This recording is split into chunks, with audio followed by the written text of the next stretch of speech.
โดยจะได้ทำการสร้างเสนาสนะถาวรวัตถุที่มั่นคงให้เหมาะสมกับที่จะยกฐานะเป็นวัดในพระพุทธศาสนาสืบไปดังนั้นจึงมีผู้มีจิตศรัทธาร่วมใจกันบริจาคทุนทรัพย์โดยเครือข่ายการเผยแผ่ธรรมะของคณะสงฆ์คลื่นสีขาวทั่วทุกสารทิศตลอดจนศรัทธาประชาชนทั้งหลายทั่วไปทุกคนตั้งกุศลเจตนาในการทอดกฐินสามัคคีและวางศิลาฤกษ์สร้างศาลาการประเรียนณที่พักสงฆ์เหล่ามนทาตามกำหนดการดังนี้วันที่ 5-11 ตุลาคม 2565 เป็นวันตกแต่งดาเตรียมสถานที่วันที่ 12 ตุลาคม 2565 เป็นวันทอดกฐินและวางศิลาฤกษ์เวลา 8 นาฬิกาถึง 12 นาฬิกาเปิดโอกาสให้ศรัทธาประชาชนทำบุญตามอัธยาศัยและร่วมตอกไม้มงคลตามกุศลเจตนาเวลา 11 นาฬิกาถวายเพลพระสงฆ์และเลี้ยงอาหารประชาชนแบบโรงทานเวลา 12:30 นาทีเริ่มแห่ต้นกฐินสามัคคีแต่ละสายบุญและแห่แผ่นศิลาฤกษ์เวลา 13:30 นาทีประกอบพิธีวางศิลาฤกษ์และทอดกฐินในโอกาสอันเป็นบุญกุศลแห่งการสร้างวัดใหม่และทอดกฐินพร้อมวางศิลาฤกษ์สร้างศาลาการประเรียนครั้งนี้จึงขอกราบนิมนต์พระสงฆ์ครูบาอาจารย์และเชิญชวนศรัทธาพุทธศาสนิกชนทุกท่านได้ร่วมบุญตอกไม้มงคลปฐมฤกษ์เป็นมหามงคลอันยิ่งใหญ่ในวันที่ 12 ตุลาคม 2565 นี้ด้วยขออำนาจคุณพระศรีรัตนตรัยและสิ่งศักดิ์สิทธิ์ทั้งหลายตลอดจนพระสยามเทวาธิราชด้วยอำนาจเดชเดชะเทวาอารักษ์รุกขเทวดาภูมิเทวะพระแม่ธรณีคุณพ่อคุณแม่จงแผ่ไพศาลด้วยบุญแห่งการให้ทานของท่านทั้งหลายจงเป็นพลวะปัจจัยส่งเสริมสนับสนุนให้เศรษฐีใจบุญนายทุนใจดีและผู้มาร่วมงานทุกท่านจงมีอายุวันนะสุขะปฏิภาณสมบูรณ์ตลอดกาลนานเถิดสาธุกฐินทานคือสังฆทานบุญทานยิ่งใหญ่1 เดือนท่านกำหนดไว้นับตั้งแต่วันพิธีทำบุญทอดกฐินมหาวิทยาลัยเชียงใหม่ประจำปี 2565 ทอดถวายวันเสาร์ที่ 29 ตุลาคม พุทธศักราช 2565 ณ วัดฝายหินตำบลสุเทพอำเภอเมืองเชียงใหม่ จังหวัดเชียงใหม่ 13 นาฬิกาพร้อมกันที่ศาลาธรรมมหาวิทยาลัยเชียงใหม่ตั้งขบวนแห่องค์กฐินและบริวารหน้าศาลาธรรมมหาวิทยาลัยเชียงใหม่เคลื่อนขบวนแห่องค์กฐินและบริวารออกจากศาลาธรรมมีกำหนดไปตามเส้นทาง 13:30 นาทีขวงวัฒนธรรมมหาวิทยาลัยเชียงใหม่ขบวนแห่องค์กฐินและบริวารทุกคณะสถาบันสำนักและส่วนงานต่างๆพร้อมกันมีการแสดงของชมรมพื้นบ้านล้านนาสโมสรนักศึกษามหาวิทยาลัยเชียงใหม่ 14 นาฬิกาเคลื่อนขบวนแห่องค์กฐินและบริวารเข้าสู่วัดฝายหินประธานในพิธีจุดธูปเทียนบูชาพระรัตนตรัยไหว้พระสมาทานเบญจศีลกล่าวคำถวายผ้ากฐินแด่พระสงฆ์น้อมผ้ากฐินถวายพระสงฆ์อัปโลกกฐินถวายทายธรรมแด่พระสงฆ์กรรมการสภามหาวิทยาลัยอธิการบดีรองอธิการบดีผู้ช่วยอธิการบดีประธานกรรมการส่งเสริมมหาวิทยาลัยคณบดีผู้อำนวยการสถาบันสำนักศูนย์กองประธานสภาพนักงานมหาวิทยาลัยนายกสโมสรมหาวิทยาลัยนายกสโมสรนักศึกษามหาวิทยาลัยตามลำดับถวายทายธรรมแด่พระสงฆ์อนุโมทนากรวดน้ำรับพรลาพระสงฆ์ 15:30 นาทีประกาศผลรางวัลการประกวดขบวนกฐินก็เป็นข่าวสารงานทำบุญทอดกฐินมหาวิทยาลัยเชียงใหม่ประจำปี 2565 ตรงกับวันเสาร์ที่ 29 ตุลาคม 2565 ก็ถวายกับพระคุณเจ้าที่จำพรรษาท่วนไตรมาสวัดฝายหินตำบลสุเทพอำเภอเมืองเชียงใหม่จังหวัดเชียงใหม่ขอเชิญท่านร่วมบุญร่วมกุศลติดต่อได้ที่มหาวิทยาลัยเชียงใหม่และวัดฝายหินที่จะร่วมทำบุญในคราวครั้งนี้ได้ความสุขกายสุขใจโดยทั่วหน้ากันสร้างเหตุปัจจัยด้วยศรัทธาด้วยปัญญารู้เห็นทำตามจริงขอเชิญสาธุชนสร้างบุญกุศลยิ่งใหญ่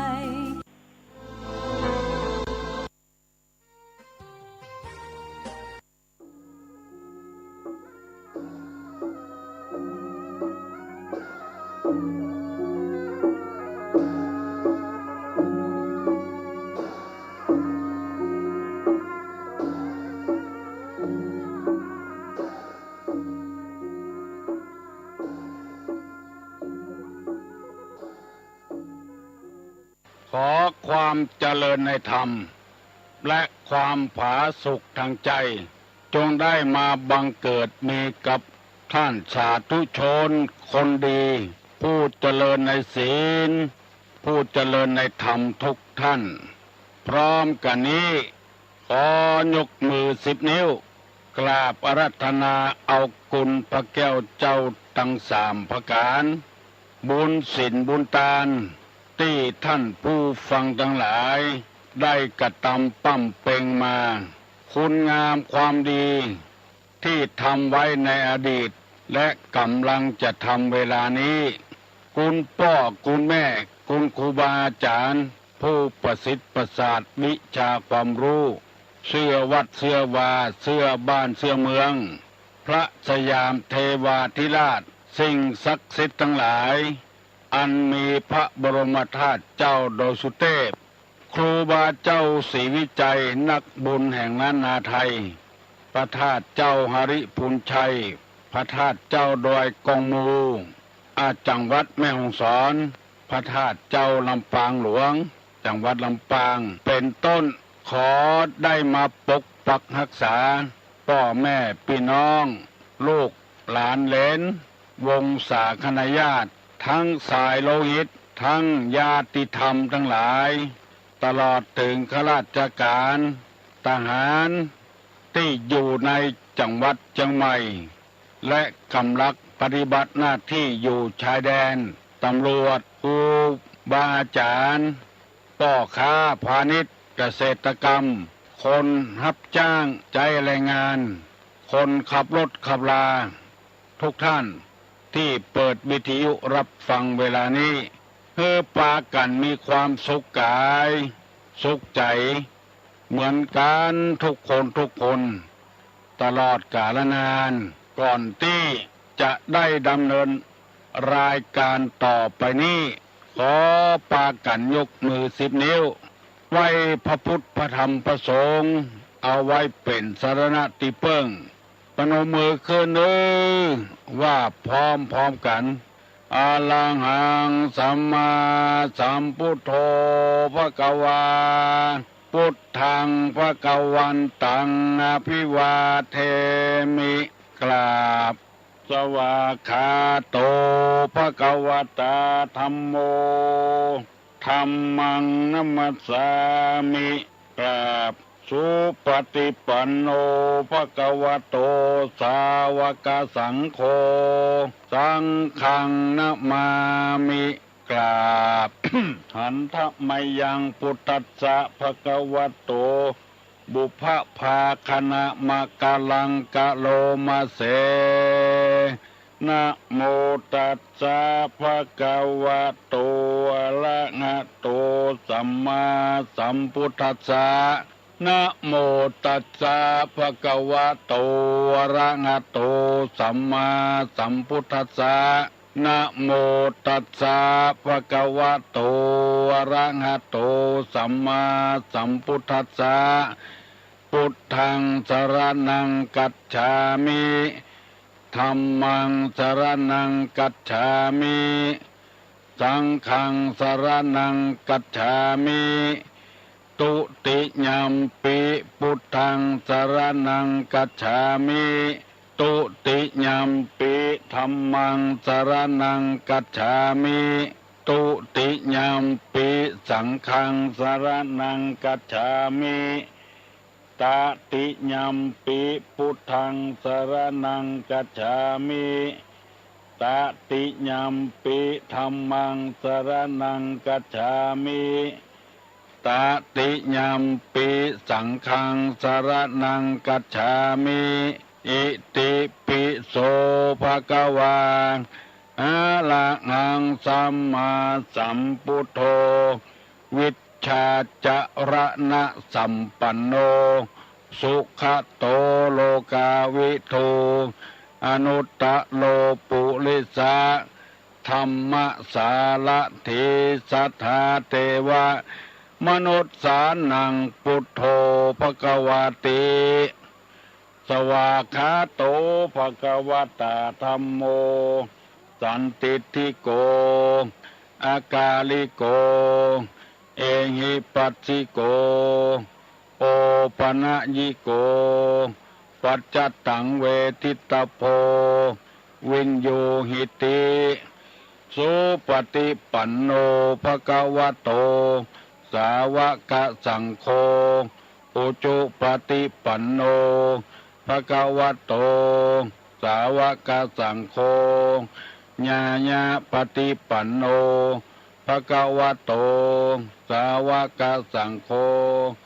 สามิจิปฏิปันโนภะคะวะโตสาวกสังโฆยะติตังจัตตาลิปุริสายุคานิอัฏฐาปุริสาปุคลาเอสะภะคะวะโตสาวกสังโฆอาหุไนโยปาหุไนโยทักขิไนโยอัญจลิกาลนิโยอนุตตะลังปุญญเขตังโลกัสสติกราบหนึ่งกราบสองกราบสามกาเลนะธรรมัสสวนังเอตัมมังคะมุตตะมังมาแล้วนึ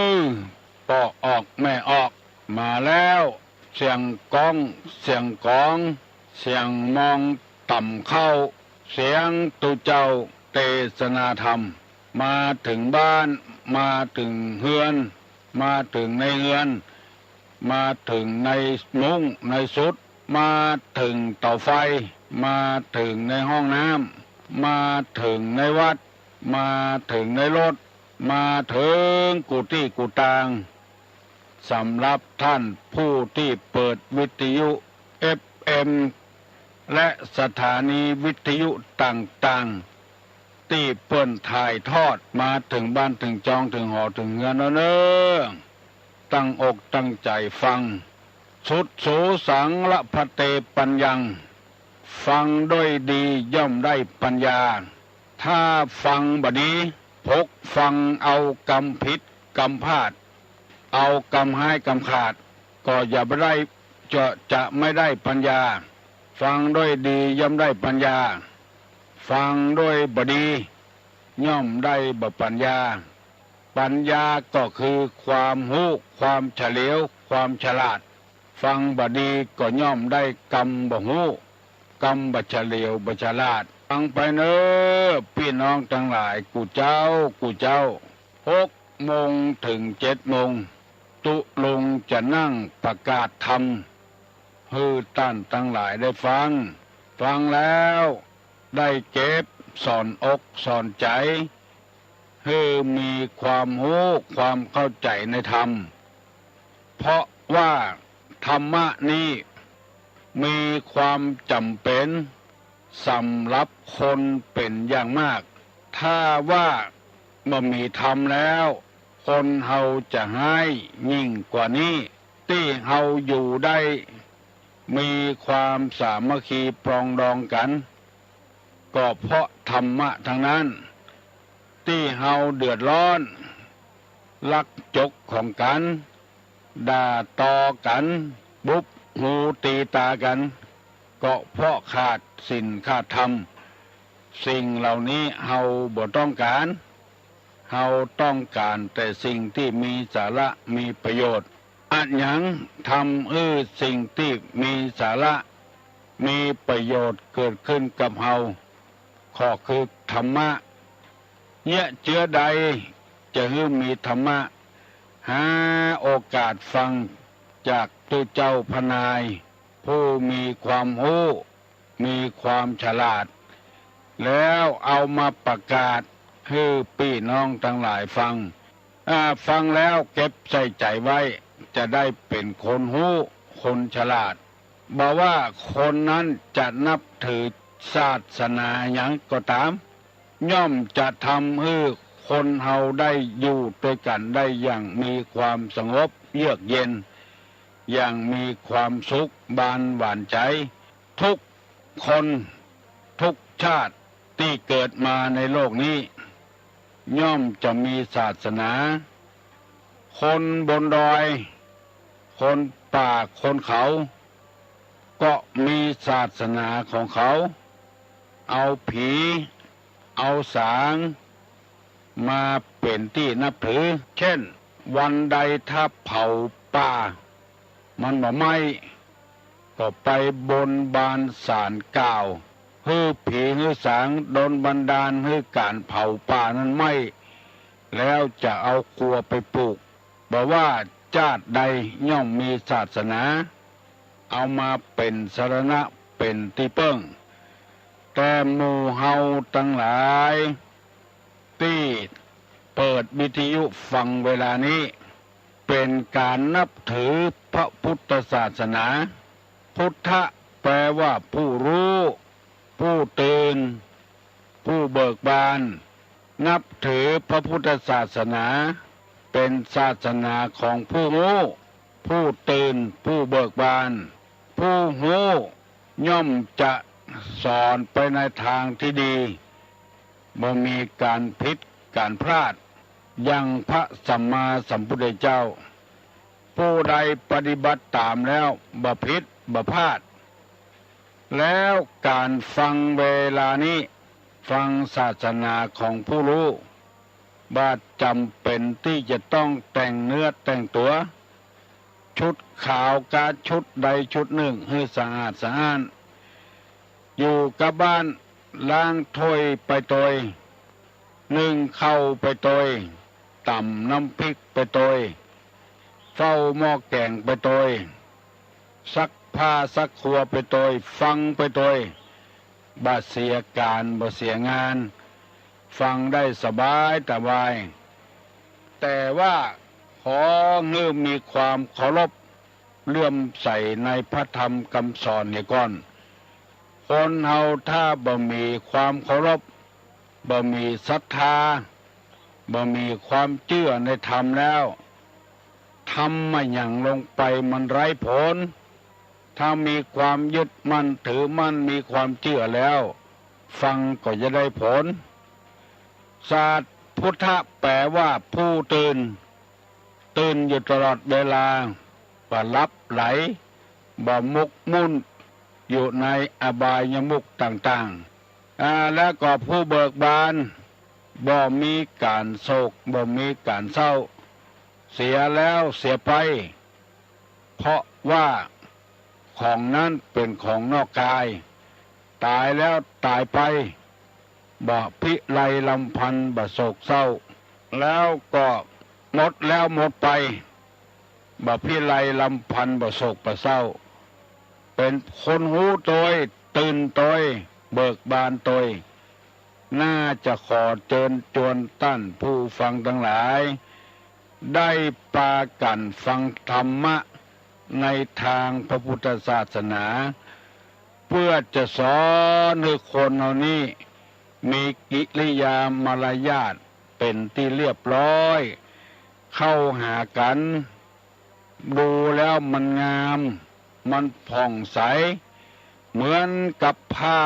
ที่เฮาพับแล้วงามๆเอาใส่ตู้เป็นระเบียบเรียบร้อยดีทางเฮาบ่ได้ยึดเอาธรรมะไว้เหมือนกับของเอาใส่ตู้ใส่ที่อื่นไว้มันคานกันมันดูบ่งามการที่ทำจิตใจอ่อนน้อมผ่องใสมีจิตใจที่อ่อนน้อมอ่อนโยนเหมือนกับผ้าที่เราพับเป็นระเบียบเรียบร้อยเอาไว้เป็นจันเป็นจันกางเกงเอาไว้ที่หนึ่งเสื้อเอาไว้ที่หนึ่งเป็นอย่างเป็นเกิบเป็นก้อนบะสูนสารอุ่นอานกันเอาไว้ของไผ่ของมันมองแล้วมันม่วนตาเข้าไปแผ่ม่วนใจหมู่นี้เป็นต้นตุลงได้นำเอากรรมที่เป็นระเบียบเรียบร้อยมาเสนอให้พี่น้องทั้งหลายได้ฟังหลายวันแล้วลักษณะของคนที่เสงี่ยมเจียมตนถ้าว่าเป็นไปได้ทุกคน เสงี่ยมเจียมตนนี้มันจะงามเป็นระเบียบเรียบร้อยบ่ากระดกกระดักแล้วก็ม่วนตาม่วนใจตัวมูนี้เป็นต้นวันนี้จะได้นำเอามาเสนอเหมือนเก่าเหมือนเดิมทั้งหมดกันมี11ข้อตุลุงได้อธิบายมาแล้วหลายข้อแล้ว4ข้อ5ข้อแล้ว1คือมีใจอ่อนน้อมใจอ่อนน้อมอันนี้ถ้าใจอ่อนแล้วกายก็จะอ่อนตยปากก็จะอ่อนตยถ้าใจกระด้างแข็งร่างกายก็กระด้างแข็งปากก็กระด้างแข็งฟังก็บ่ม่วนพอก็บ่ม่วนข้อที่สองมามีความเจียมตนเสงี่ยมเจียมตนบ่อวดปากกล้ากลางแข็งหูแล้วก็ทำเป็นบ่หูเหี่ยก่อนคือเปิ้นอู้ของเปิ้น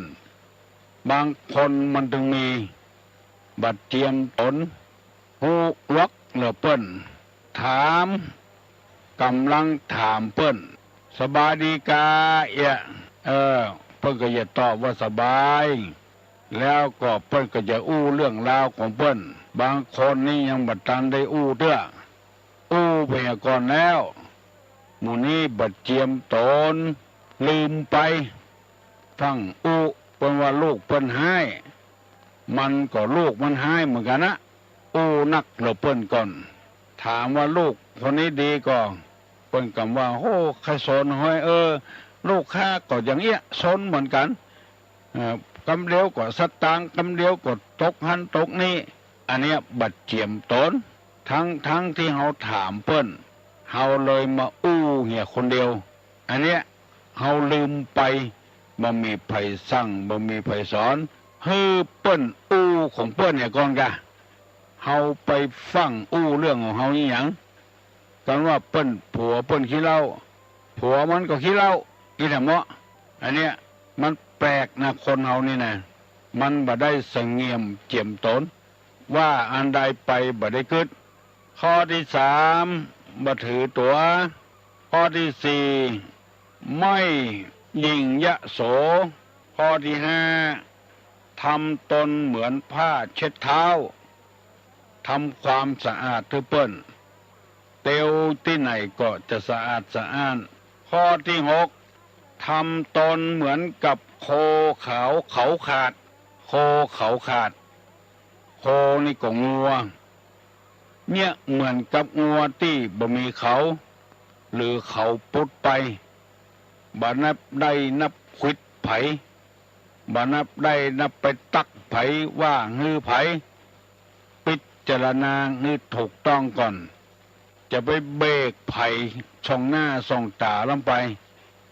คนที่มันบ่ฮู้จักมักปุ้นกันคนที่บ่ใจเป็นเกยกันเป็นส่วนตัวเป็นโคเขาขาดบอกควิดไผเพราะว่าเหมือนกับบ่มีเขาบ่มีคำฮู้อู้กับครูบาอาจารย์อู้กับผู้เฒ่าผู้แก่อู้กับพระสงฆ์พระเจ้ามีกิริยาวาจาเรียบร้อยบางคนตุลุงไปได้ยินเขาใส่มันใครเกินลงไปเหมือนกับงัวไม่เป็น3เขา4เขาคันเตื้อเฮาไปเยี่ยมคนป่วยเฮาให้ถามคนป่วยจะได้ระบายความรู้สึกจากจิตจากใจให้เฮาฟังทั้งที่คนป่วยยังอู้ได้อยู่เจียก่อนเฮาถามกำใดไปคนที่เฝ้านี่อธิบายฮือเสร็จคนที่เป็นพญาติยังอู้ได้ไปเปลืองอยู่บ่ฮือได้อู้แล้วคนที่เฝ้าคนเป็นพญาติอู้เหี่ยหมดเฮาก็ตั้งใจไปเยี่ยมคนเป็นพญาติ บาดใจว่าไปเยี่ยมคนเฝ้าอธิบายให้เรียบร้อยถ้าเปิ้นปากบ่ได้บ่ฮู้สึกตัวอันนั้นก็ว่าไปทำอย่างเตื้อเฮาถามผัว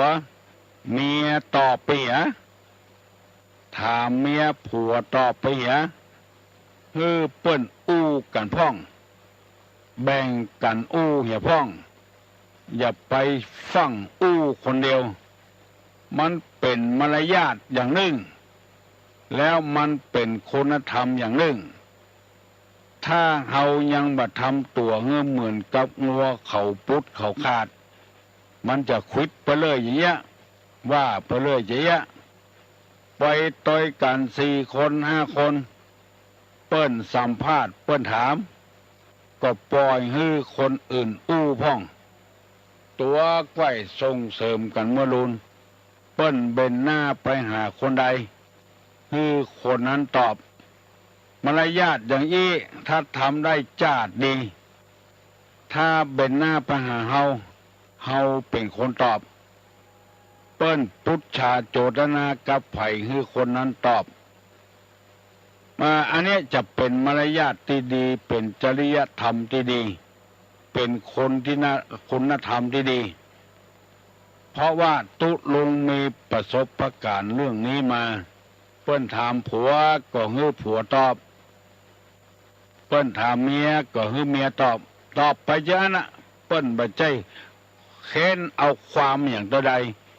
มันเหมือนกับเปิ้นสอบคดีถ้าผัวผิดพ้องเฮาก็บ่ทักท้วงในที่ห้านะให้มันแล้วกันไปบางคนนี่ไปใจอย่างนั้นเปิ้นว่ามากับกัน5 คนกับกันเอาแล้วบ่ใจโล4 คนน่ะกะนายนั้นเนี่ยมันไปเบรกกันส่งหน้าส่งตามันผิดจรรยามารยาทของคนที่จะเป็นคนดีได้เพราะฉะนั้นที่ตุลุงนำมาเสนอบางคนก็หูบางคนก็บ่หูพี่หู2น้องหู1เฮาต้องเป็นคนมีจิตวิทยาโดยวิทยาทางจิตเปิ้นใครอู้คนหนึ่งตัวไปตอบแทนเหียบ่มีจิตวิทยาเปิ้นตอบผิดน้อยเดียวเปิ้นก็บ่ใจเอาความอย่างตัวใดเปิ้นว่า5 คนตัวหันมี4 คนก็ดักไว้หั่นเหียคือมันแล้วกันไปเหียถ้าจะว่าก็ว่าตอนที่เปิ้นไปแล้วไม่ใช่5 คนนะตะกี้นะ4 คนเนอะอย่างกับมีลูกศิษย์ของตุลุงตัวหนึ่งเขาว่าเปิ้นมาถามว่าตุลุงเดี๋ยวนี้ดังนะเปิ้นเอาเห็นแล้วไอ้เดี๋ยวหลวงพ่อเดี๋ยวนี้ดังไปแถวสมุทรปราการโน่นว่าเอาเห็นแล้วผิดเห็นแล้วถ้าเขาตักคำหั่นมันจะอายเขาว่าตะกี้ว่าผิดเนอะไอ้หยังดังไปถึงอีกอ่ะแผ่วนี่เป็นกำเมืองโลกไม่ใช่กำไทยโลกเขาต้องว่ากันมลุนแล้วมันบัดจังกันถ้าไปเบรกคำหั่นเนี่ยเอาไม่หลายอย่างลองเกิดเอาเถอะจะไปฟังแซงกันเหมือนกับบ่ฮู้อย่างก่อนทำเป็นงัวเขาวอกเขาคาดบ่ต้องไปควิดไปลุบฟังจนบ่ฮู้เรื่องอันนี้เป็นข้อที่6ที่ตุลุงนำมาเสนอทำเหมือนกับโคเขาขาดแล้วเปิ้นจะฮักกำอู้กำจ่าของเฮา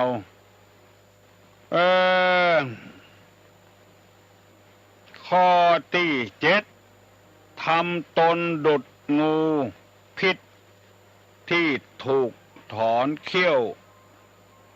เป็นว่าทำตัวเหมือนกับงูที่มีพิษที่ถูกถอนเขี้ยวเห็นแล้วทำตนเป็นอย่างนั้นความจริงเฮายังมีเขี้ยวอยู่เฮายังมีเล็บอยู่ทำตนไปอันก่อนอย่าไปโอหังสลิด แต่เนอะก็ออกไม่ออก บางคนหันหน้าแล้วก็เฮาก็ถึงบอกให้กินเส้นละมันอวดหูอวดหลวกนั่นไปนะเนี่ยอย่างบะสะเงียมเจ็มโตนสะโหกสะหากหันก้าสลิดแล้วก็ไขบ่ใครพอใจแล้วยิ่งปากออกมาซ้ำบ่ม่วนแปลกนะคนเฮานี่นะบางทีจังเปิ้นก็ถามหาเปิ้นอยู่เนี่ยเฮากำลังไปถามเฮาว่ามาด้วยไผโอ้มาคนเดียวแต่วันนี้ไอ้วอกนั่นมากะเนี่ยก็จังเปิ้นก็ถามหาเปิ้นอยู่มันแปลกนะลองกึดใจเอาเถอะอันนี้เป็นเรื่องแง่ปากคอกนะแง่ที่มันอยู่หิมคอกนั่นนะคนเฮาบ่ได้กึดบ่ได้เอามาใจงัวควายที่มันปล่อยออกคอกแล้วแง่ปากคอกมันบ่กินไปกินหญ้าที่อื่นพุ่นฟังเงียดฟังยูกันออกไปมุ่งหน้าไปที่อื่นพุ่นความจริงหญ้าปากคอกนั้นงามจะตายบ่ต้องเตียวไปไกลบ่กินไปกินที่อื่นพุ่นบางกรรมน่าจะอู้แต่ๆบ่อู้สักกรรมไปอู้กรรมที่บ่สร้างสรรค์กรรมปากกรรมคอสลิดปิดป้างคือมันอยู่ในกรอบเฮาไปหันไม่ยิงตีมวยเฮาไปหันไม่ยิงเต้นดิดอยู่ในบนเวทีพอแล้วมันมางามตาสลิดอย่างประจายทำตัวเป็นประจายทำมันผิดมนุษยชาติเมื่อเฮาหูอย่างอี้แล้วเปิ้นว่าปฏิบัติตามหลักธรรมที่ว่าอัตตัญญุตาหูจักตนว่าเฮาว่าโดยชาติตระกูลยศศักดิ์สมบัติบริวารความรู้หน้าที่เฮามีเจอใดแขกมากะห้องคนแต่ก่อนเปิ้นเมียกาลูกกาเสาะเมียงเสาะมุลีเสาะน้ำเสาะขันมากเอามาตำผัวอู้เหี่ยคนเดียวเมียก็ไปแยกการตับแตบตั้งในเฮือนบางทีนี่บ่ไปเสาะหยังสักอย่างเปิ้นมาหาบ่ได้ทำตามหน้าที่บ่สงเงียมเจียมตนเจ้าว่านั่นเป็นงูที่มีพิษแทนที่จะเอาน้ำเอาต้ามาสู่ให้เปิ้นกินเอาผ้าเย็นให้เปิ้นเจ็ดเนื้อเจ็ดตัวอู้สุนกับผัวเปิ้นถามผัวตัวตอบแทนอันเนี้ยมันเป็นหญ้าปากคอกผู้หูตั้งหลายเปิ้นหันแล้วเปิ้นติเตียนในใจว่าหมอนี้อย่างมาเกินกับผัวแต่ผูกเกินว่าใครได้ความจริงแต่เอาตอบแทนเปิ้นอาจจะเป็นความจริงก็ได้เปิ้นมาหาไผเปิ้นมาหาเมียก็ฮือเมียต้อนรับมาหาลูกก็ฮือลูกต้อนรับบาปไปยุ่งกับลูกกับเต้าทำเหมือนกับงูที่เปิ้นเอาพิษออกแล้วงูบ่มีพิษเด้อแล้วมันโล่งใจนะอันนี้กำหูกำลักที่สอนพี่น้อง10ชาวชาวบ้านได้นำไปประพฤติปฏิบัติเปิ้นถามผู้เจ้าเน้นตอบแทนเนี่ยขโยมตอบแทนเนี่ยไปที่ไหนลุงไปมานิมนต์เปิ้นนิมนต์วันที่หยังเปิ้นบอกวันที่นั้นที่นี้โอ้เปิ้นมาว่างอย่างนี้เป็นต้นค ควรที่จะให้เปิ้นไปหาตุหลวงไปหาเจ้าอาวาสแล้วเจ้าอาวาสจะได้บอกให้เปิ้นตามความจริงจะได้รับนิมนต์บ่ได้รับนิมนต์มันเหลือกันแสดงปิดออกมาผูกออกมานั้นมันบ่งามบ่ดีพยายามปฏิบัติตามหลักธรรมนี้เถอะถ้าเฮาได้เนี่ยใจอีแล้วจะมีคนฮักจะมีคนชอบสังคมเฮาก็อยู่กันม่วนอกม่วนใจถ้าเปิ้นอยู่ที่ไหนตั้งใดนำเปิ้นไปหาอันนี้ก็ไปทำยังเป็นการต้อนรับขับสู้กับคนเฮาหูไปเหี่ยปัดตกปัดเสี่ยงนั้นมันไปล้ำเปิ้นมันมีปิดบางทีก็ปิดน้อยเดียวหูน้อยเดียวถามไปบ่หูเรื่องละหูเปิดปั้นตักมือดักหัวอยู่อย่าไปฟังเตื้อเหมือนกับเฮาบ่หูบ่ลวกอย่างเนี้ยคบคนได้กูจันกูระดับเข้าจันไหนก็ได้คนจะอีเตื้อเฮาไปถามคุณงามความดีทำไว้ไปอวดตัวอย่างหมดตกหมดเสียงบ่ฮื้อฝ่ายหนึ่งได้ตัวคนสองคนนั้นนะตัวเหี่ยวคนเดียวพี่น้องต่างหลายลองเปิดทีวีพอเถอะบางทีเอาเป็นดีดูมาบ่ได้หมอนั้นเหี่ยวคนเดียวหมดมาเปลี่ยนกันคนฟังมันก็อารมณ์เสียหมอนี่อย่างจะได้มาด้วยกันสองคนปล่อยมือเปิ้นดักไปเหี่ยตัวเหี่ยวคนเดียวหมดในวิทยุก็ตามเด้อสนทนาปราศัยกันในวิทยุ3 คน 4 คนกับกันเปิ้นบ่ได้สักคนมันไปประตกประเสียงไผแม่นออกมาก็ต่อไผแม่นออกมาก็ต่อ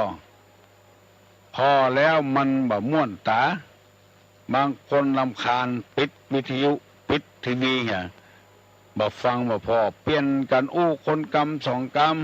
ำแล้วต่างคนต่างมีความรู้เหมือนกันความรู้นี่อาจเรียนเทียบเท่ากันได้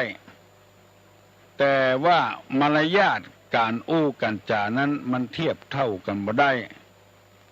ยศย่อนผ่อนญาณเอากันเอาแบบที่พระพุทธเจ้าของเฮาเรียกว่ามัชฌิมาปฏิปทาเดินสายกลางเฮาก็อย่างเดียวกันที่ฟังเวลานี้ใครเต็มที่ก็หยุดเสียก่อนเปิ้นเสียก่อน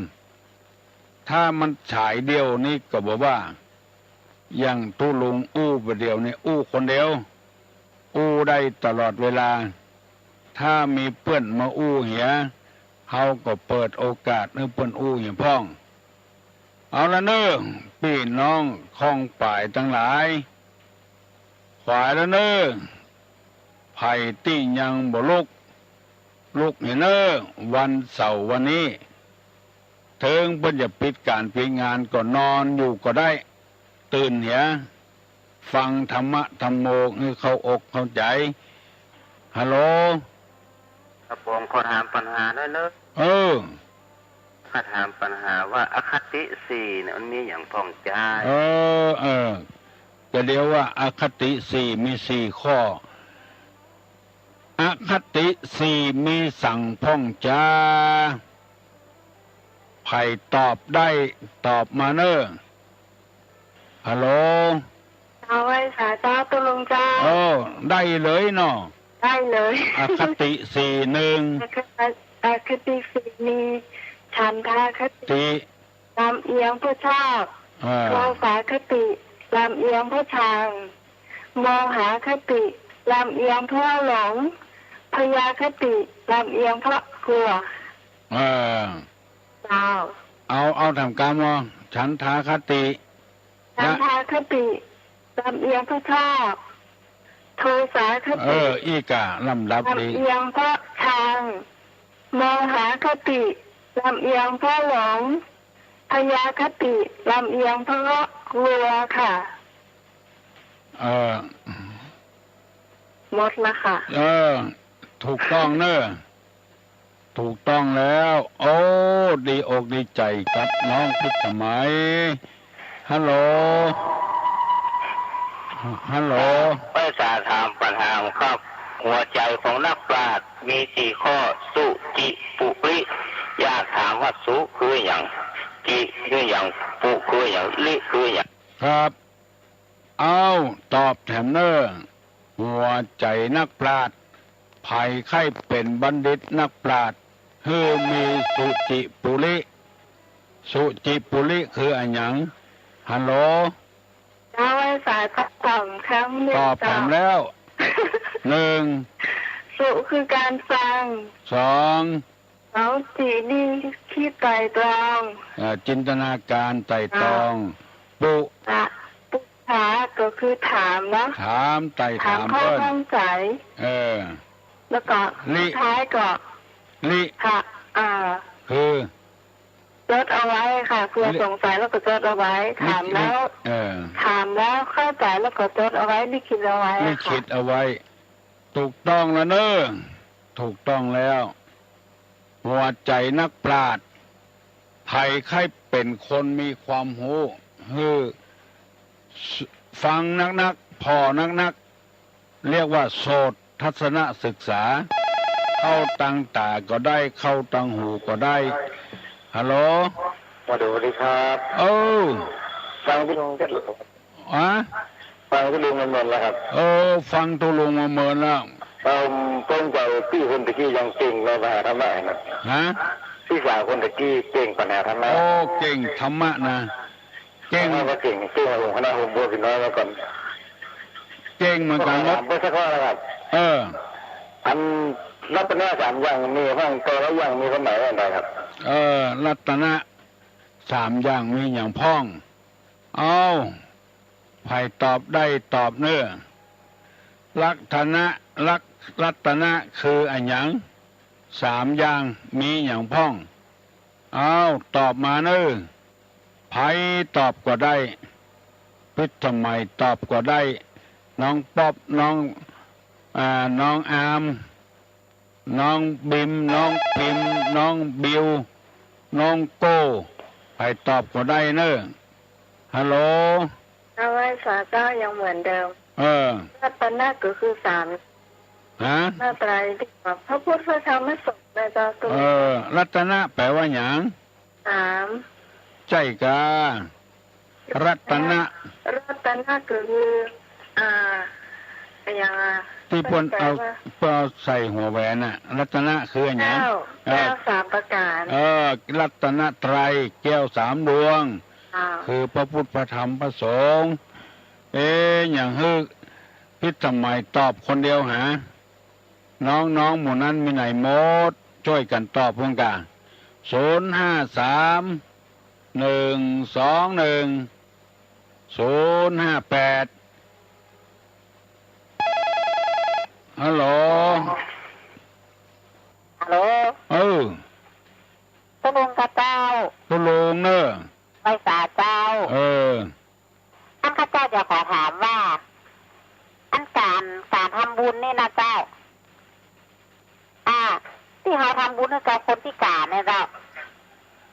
มันมีคนบอกว่าเกิดมาจันหน้าเขาจะได้ไปเป็นลูกหลานของคนพิการแต่ก็เจ้าอันจิตใจนี่มันแน่นอนนะมันของไผ่ของมันถ้าเราปรารถนาร่วมกันก็จะได้ไปร่วมกันแถมบ่ได้ปรารถนา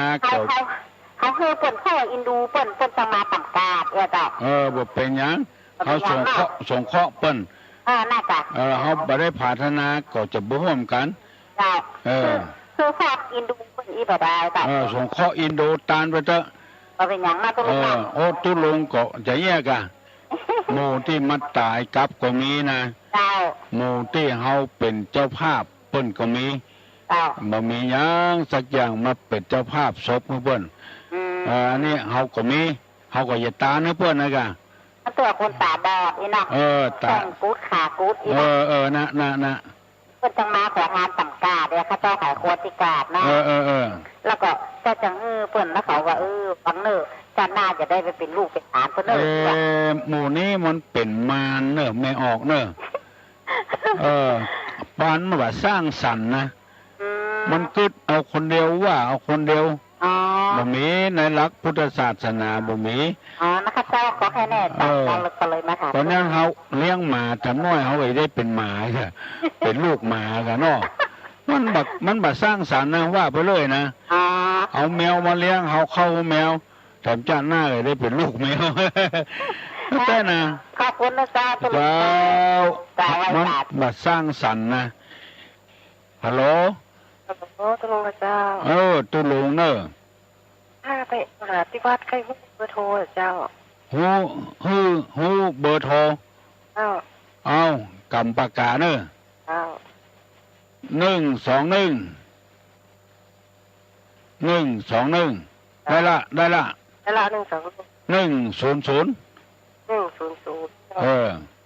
แล้วก็222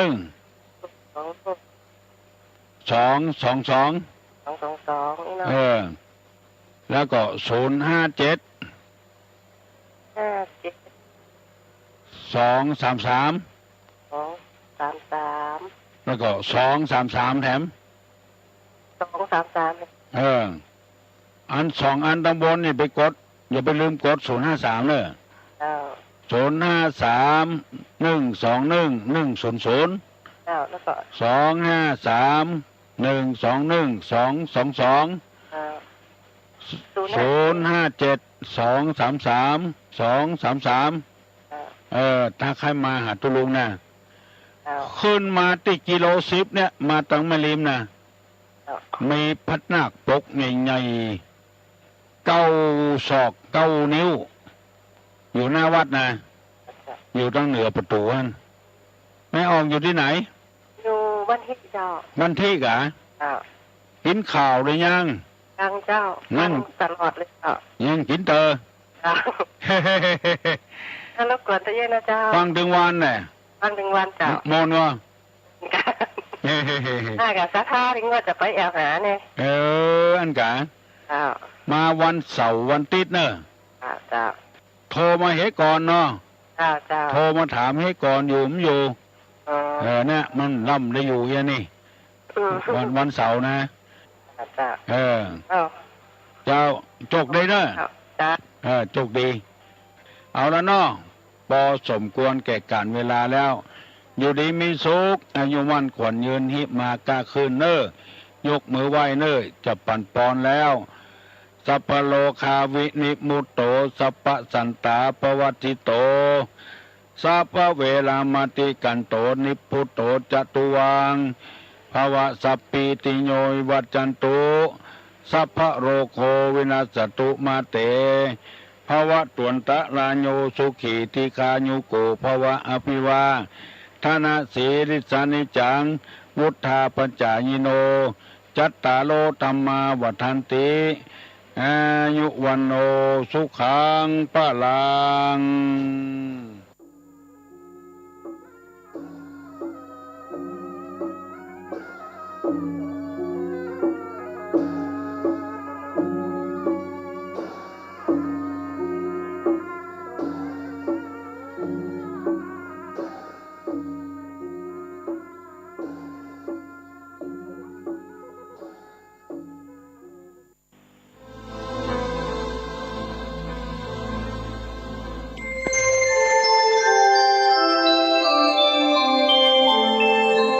ขณะนี้ท่านกำลังฟังสถานีวิทยุกระจายเสียงพระพุทธศาสนา FM 104.5 เมกะเฮิรตซ์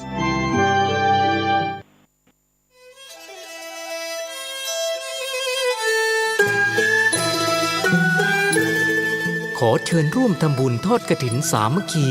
ณ วัดทุ่งหลวงอำเภอแม่แตงจังหวัดเชียงใหม่ ในวันอาทิตย์ที่ 6 พฤศจิกายน 2565 พิธีการดังนี้ 9 นาฬิกาเริ่มพิธีกล่าวองค์การบวงสรวง 10 นาฬิกา 9 นาที พระสงฆ์เจริญชัยมงคลคาถา ห่มผ้าพระธาตุ 10 นาฬิกา 30 นาที ทอดกฐินสามัคคีแด่พระสงฆ์จำพรรษาจำนวน 5 รูป ขอเชิญร่วมทำบุญกฐินได้ที่บัญชีธนาคารกรุงเทพสาขาตลาดแม่มาลัย ชื่อบัญชีพระอธิการอิ่ม